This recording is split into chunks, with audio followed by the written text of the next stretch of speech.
You are welcome on this channel, dear friends. Today's theme of discussion is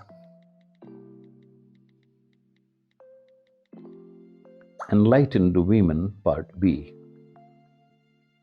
Part A was discussed on 10th of March. The remaining portion of that topic is going to be shared today.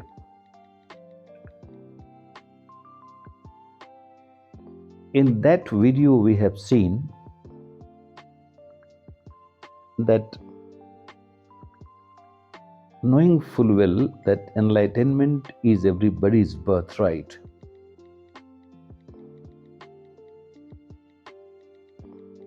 no effort has been made in the past to create enlightened women.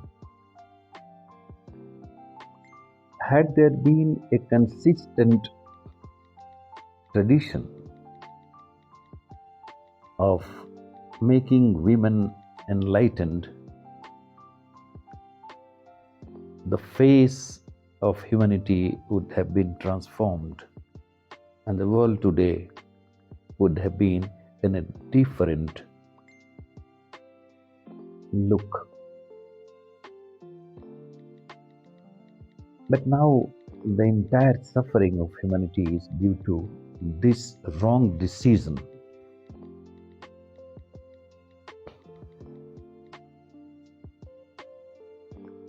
Still humanity is suffering because from beginning to this time we have a tradition of enlightened men on this earth. There had been a tradition of male monks, male enlightened people. So the entire development, entire journey was lopsided. So now the right time has come that everyone should think of it, and every effort should be made to provide a conducive atmosphere to the women so that they may become enlightened one. Political freedom, social freedom doesn't give much importance to anybody's life. We have bothered for political freedom of, of the women. We have never bothered for the religious, spiritual freedom of women. And that was the fundamental fault, and for which the entire humanity is suffering. So now the time has come that we have to think in a different way, and we have to provide a very congenial atmosphere for seeing them, listening them as enlightened women. Because if they have not been ignored, it would have happened in past. Now we have to provide such things because enlightenment is everybody's birthright. No sex, no creed, no religion, no culture can claim that enlightenment is their right only. Irrespective of caste, creed, race, and everything, enlightenment can be the birthright of every individual on earth. Now we can see one thing in the life of two or three great men, religious great men of the world.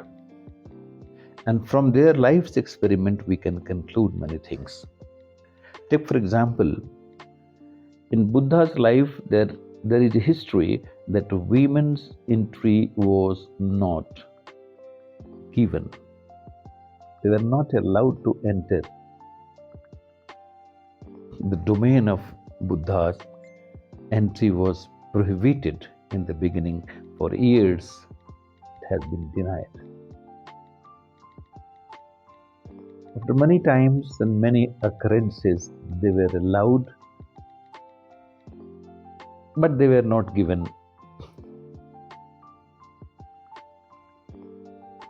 conducive atmosphere to bloom and blossom. That's why that didn't bring any result.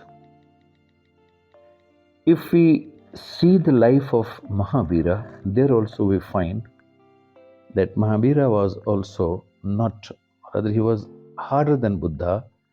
He has given a different verdict that if women want to be sannyasin or the monk or the elevated or the enlightened one, in this life they can do one thing, that they should try to attain a male body. Then again they have to come as men, only then enlightenment can be possible for them. So in Mahavira's life also, entry of women has been denied.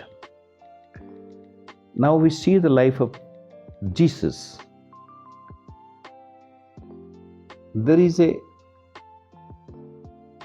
instance that Jesus was addressing a crowd. He was talking to a crowd, and in the meantime, his mother came. He was reported that your mother has come, she wants to meet you. Jesus said, tell that woman that nobody is my mother and nobody is my father. It was a very ugly statement of Jesus.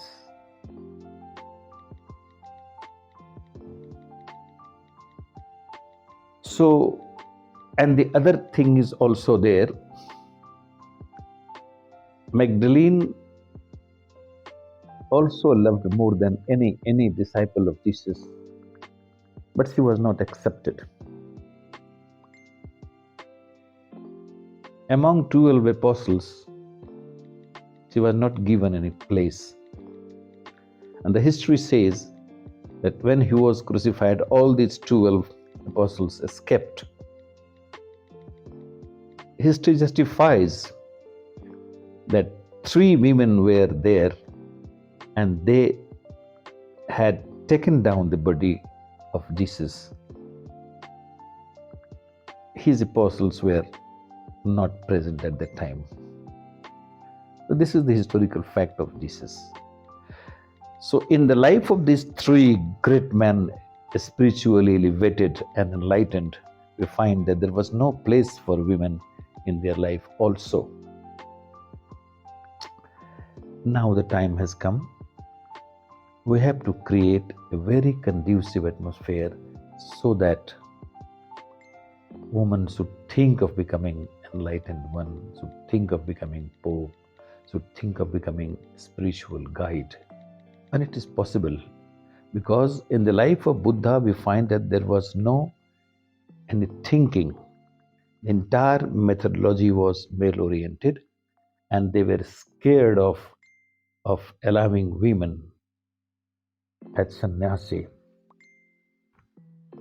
So the only thing is needed that if we change our attitude towards women, they can also be enlightened. And as meditation is the path for the enlightenment of men, love is also a path of enlightenment. They can approach to enlightenment through love. And both the paths will achieve the same height, same peak, and same destination. The only thing that a very sincere effort should be made without having any bias in the mind. I mean, if it is made possible, the whole scenario will change. The humanity will be transformed. The suffering will evaporate, and the impact of this practice will be on every aspect of human life. So, These are some important issues, points on which I have tried to draw the attention of the listeners. Thank you very much, dear friends.